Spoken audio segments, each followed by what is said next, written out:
Buenas, ya hemos visto en el tema anterior cómo funciona la luz. Resumiendo, era una cuestión de la distancia del foco y del ángulo en el que incide la luz sobre el objeto. En este segundo tema de claroscuro vamos a ver qué tipos de iluminaciones eso produce, qué tipo de sombras produce. Para empezar vamos a hablar de la sombra propia. El propio objeto tiene la parte que le da la luz, la parte que le da la sombra. Esa sombra de su propio cuerpo sería la sombra propia. En segundo lugar estaría la sombra arrojada.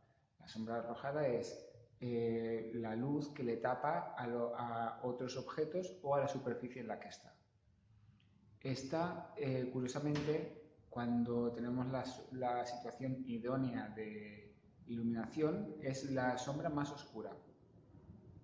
Y esta, la información que me va a proporcionar la sombra arrojada es si está en contacto o no está en contacto en la superficie horizontal, es decir, eso quiere decir si está en el aire, está flotando o está reposando sobre una superficie. Y también el momento que está en contacto con la superficie, que es lo habitual, da una cierta sensación de pesadez, de que ese objeto tiene un peso y está asentado en situación de reposo. La sombra propia tiene un efecto también. En el momento que la utilizo, me ayuda a moldear el objeto, a dar la sensación de que tiene tres dimensiones, de que tiene un cuerpo, de que no es un objeto plano ni es un papel recortado. Da esa sensación de tener volumen. Y ya por último hablamos de los reflejos. Los reflejos es, como ya comentábamos antes, la luz que rebota de los otros objetos o de la superficie donde está, la luz que rebota del ambiente sobre el objeto en la parte de sombra propia. Entonces, la información, la sensación que me da es de estar envuelto de otros objetos, del ambiente que tiene.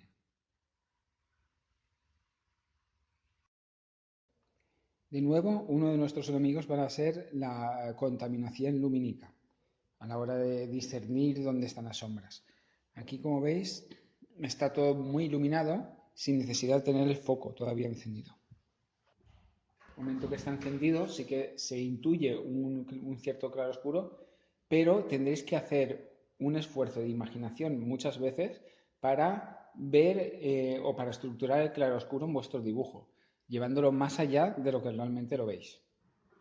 Ahora las condiciones lumínicas son mucho mejores, hay menos luz ambiental y entonces se ve con mucha más claridad los distintos tipos de sombras. En primer lugar hacemos un encaje, volúmenes generales, intentando proporcionar. Fijaos cómo se puede utilizar la simetría. Hay muchos objetos de los que están en el bodegón que son simétricos. Entonces ahora veréis cómo en esta segunda fase de ir haciendo el dibujo lineal utilizo la simetría para poder organizar las distancias y que el objeto quede más realista.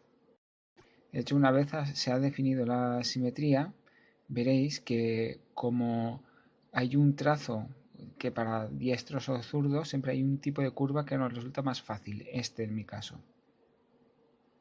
Y en ocasiones, pues para hacer la segunda parte, le doy la vuelta al papel y así hago la otra curva también desde la posición más cómoda para mi condición de diestro. De nuevo utilizamos simetría para hacer la elipse encajada dentro de ese recuadro, dentro de lo que es el bol.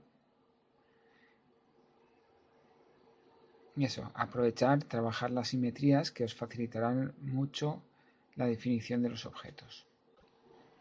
Aquí aplico los conocimientos de perspectiva, calculo un poquito esos puntos de fuga. Fijaos cómo también el colocar la línea de horizonte me ayuda a calcular qué objetos van a rebasar mi mirada y cuáles no. Cuanto a claroscuro, vamos a hacer un estudio sencillo, con 3 tonos de grises y 1 de blanco. Veréis que básicamente trabajo añadiendo capa tras capa y jugando también con la presión, la cantidad de presión que ejerzo, y cuanto más presión, más negro queda la huella. También la goma en un momento dado es una herramienta clave porque me ayuda a redibujar zonas que son más blancas o zonas muy pequeñas. Hay algunos brillos muy intensos que me vale la pena hacer un gris general y borrar después esas partes, esos brillos. Ya, como veis, es un estudio sin entrar excesivamente en detalles. Cuando estéis a mitad del sombreado, fijaos el uso de ese papel de apoyo para evitar emborronar lo que en la zona sobre la que me apoyo.